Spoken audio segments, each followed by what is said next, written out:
Hello, welcome back to GameSpot's coverage of E3 2015. I'm joined by Nick and Mike from Bandai, Namco Entertainment America. Yes. What's up, You guys? got it. Repping those Dark Souls 3 hoodies. You have Right, to. you got to. You must got be to. the envy of everyone else on the show floor. You got to. Got a So little thanks Nike that- on there as well. I don't know what you're talking about. Dark Souls 3, the first two games, it's strange to talk about Dark Souls 3 in the sort of the gaming landscape we have now, because for a long time it was just out there on its own, doing its own thing, and now people have kind of gotten used to what what a Souls game is. You guys made a genre out of nothing. What is it that Dark Souls 3 is sort of doing for fans of the series to bring something new to what is something we know a lot about now? Well, I think there's a lot of feature involvements as well as brand new features being brought for the series. But Miyazaki-san, who's the director on Dark Souls 3, has said that instead of mashing up Demon Souls, Dark Souls 1 and 2 into one giant Dark Souls 3 game, he wanted to take the best of each one and really craft something that's the best of all the series. So, I mean, do you think that's... That's definitely on point. You're all right. Some of the things Just are happening lean back, here. yeah. There we go. Some of the new stuff for players to see is the first game made for next gen or Yes. current gen. So you're going to see a lot of increased. The graphics are a lot better than what's been out there before. A lot more ambient effects, wind-blown ash, cloth physics, dynamic lighting. So no, big thing with Dark Souls 2 we kind of brought in with the torch and the light and shadow, and this one we're able to really take that to effect in ways that I think fans wanted with 2. We're really going to bring it with 3. So yeah, the torch is in there, and we're also giving players a lot more combat abilities as well. Cool. Kind of. Speaking to the sort of technical aspect of it, so it is coming out PS4, Xbox One, and PC as well? Correct. Yeah. So I guess you guys were kind of hamstrung for a while there with the older consoles, like trying to make games that can look good on new consoles, but also like perform well. Are you guys going to put some extra effort into the PC version this year as well, or do you feel like you're sort of on par with the console stuff? No, so it's DirectX 11 only, and they're really taking advantage. From Software is really taking advantage of the graphical capabilities of the new console. So it gives us a very immersive experience for the player. So the interconnected world that was in 1 is now back in for 3. Anything you see in the distance. So if you see a castle way off, you can travel to real-time rendering. So in this kind of dark, apocalypse type setting, there's still also a beauty element to it. So there's that golden sky that you see. So there's dark and gritty, but there's also this beauty to it. So Miyazaki-san was really careful to kind of put that in there. So From Software have had a busy year. Bloodborne did incredibly well on PlayStation 4. Miyazaki-san must be very busy as well. Is he still working on Bloodborne with the expansion stuff, or is he focusing on Dark Souls 3 now?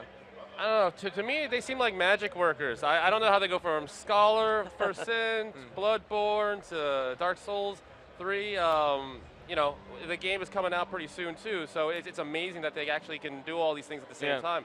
But I mean, is that what you think? Probably. Yeah, and Miyazaki has been with Dark Souls 3 since the prototyping phase, and he's handling all the level design and stuff. So he's hands-on with this game. Bloodborne's Sony's game, so I really can't say what he's doing with that right now. So yeah, but he is in it deep with Dark Souls 3. But definitely a lot of learnings from all the series, as well as Bloodborne. Really kind of a lot of the learnings that are applying for the Dark Souls 3 series. From what we've seen from Dark Souls 3, we haven't seen a lot yet. Folks are like dying for gameplay, I'm sure, at this stage. It seems like there might be some narrative tiebacks to the first game. Can you guys speak to that at all, or is Miyazaki-san kind of holding on to that himself? Because the Dark Souls games have always kind of similar to Final Fantasy in that they were kind of their own little things. In my take, it is the same thing again. So you definitely don't have to play 1 and 2 in order to enjoy 3. There isn't really this kind of, there's a world connection between amongst 1, 2, and 3, and the world is coming into this kind of apocalyptic, ruined state. But there isn't one overarching narrative that kind of ties all 3 together, I'd say. But there's definitely a more increased storytelling element for Dark Souls 3, I think, right? Yeah, definitely. It definitely takes place in the same Dark Souls universe, but when and where that is, we're not talking about that quite yet. Yeah, we'll know more when you release the Dark Souls MMO and it's all connected Yes, in one exactly. living, breathing world. Yes, or World of living, Dark Souls. living dying world, Yes, maybe. exactly. Well, I'd say probably around that Gamescom timing is when we'll probably release our next big trailer for a lot of gameplay. So Yeah, is that when you're going to start showing some gameplay? so you'll start seeing that come out of that timing area. So Awesome.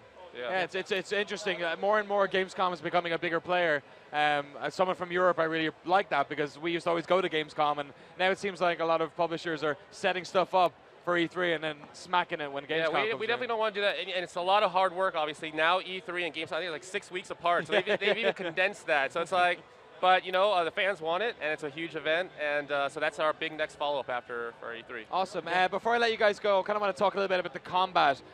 Again, not to keep going on about Sony's little project, but Bloodborne did some really interesting things with the sort of riposte and with the counters, with the gun and whatnot. Yep. I think people are going to be very excited to go back to sort of the pure Dark Souls sword and shield. But has there been anything else sort of, have you guys changed any of the format in terms of combat in Dark Souls 3? Yeah, From Software has added some new abilities to the combat. You still have the light and heavy attacks like you have from previous Dark Souls games, but now if you two-hand your right-hand weapon, you can go into different stances. So with short swords, you're able to go in this ready stance and kind of do alternate attacks where you can shield break someone, do this lunging attack. Great swords, you're able to kind of lean into attacks, absorb some hits, and kind of do more devastating attacks. So it's a risk-reward system. If you don't want to use those, you don't have to. You can always play it the regular way if you want to. But they're making it a lot more options to the player to play how they want to play. But yeah, in the first select demo with Miyazaki-san, anytime he dealt any of those new sword fighting action abilities, the response was always like oohs or so definitely looks really cool. Awesome. So, yeah. Nick and Mike from Bandai Namco Entertainment America, thank you so much for coming on. We're going to see some new gameplay at Gamescom. When is Dark Souls 3 going to be out? Early 2016 for Xbox One, PlayStation 4, and PC. Awesome. Thanks very much for your time, gentlemen. Thank you. Really appreciate it. We are still live here on the GameSpot E3 show floor. Bunch more interesting stuff coming up. We got the guys from Gorilla coming on to talk about Rigs, which is a game we saw just a little bit of at the Sony conference. So I'm going to try and get some more information about that. But first of all, we're going to check in with the GameSpot crew about Mass Effect. This segment, of course, brought to you by our friends at MSI. Check it out.